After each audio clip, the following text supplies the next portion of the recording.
Good morning, St. Lucers.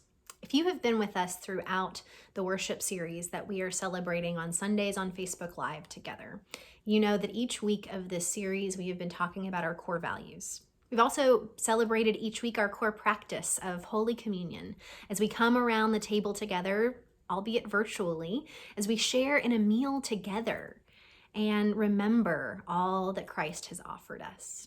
And that word, that's the word that comes up in the liturgy around Holy Communion is remember.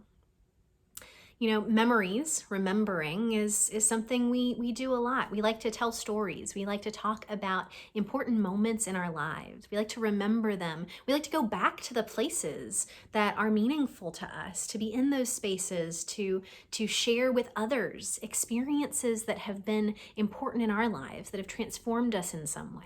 We want to show people those places and spaces. We want to celebrate and experience some of the same experiences that were so important to us. We want to share those with others. And that's exactly what happens around the communion table. It's a space for Jesus to share with us a practice that is central to how he invites us to be in the world. And when we celebrate Holy Communion, we remember. We not only remember with our minds, we think back to these stories, we also remember, we recreate, we reenact those experiences as well.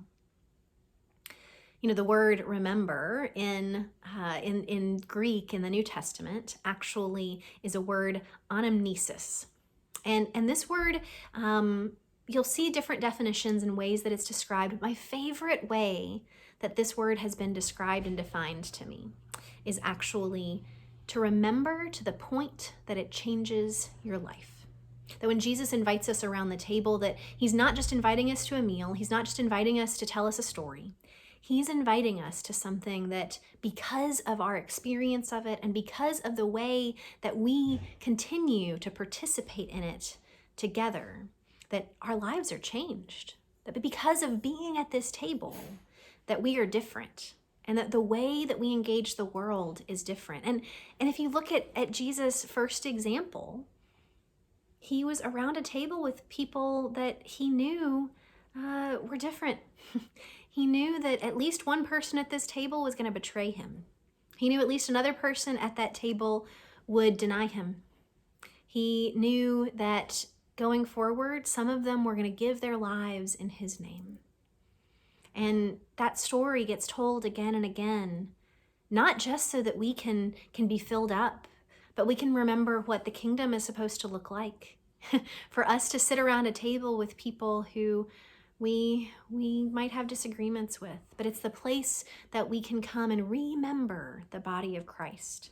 And by doing that, by remembering, by reenacting those rituals, our lives should be changed. And the way that we interact with the world is different.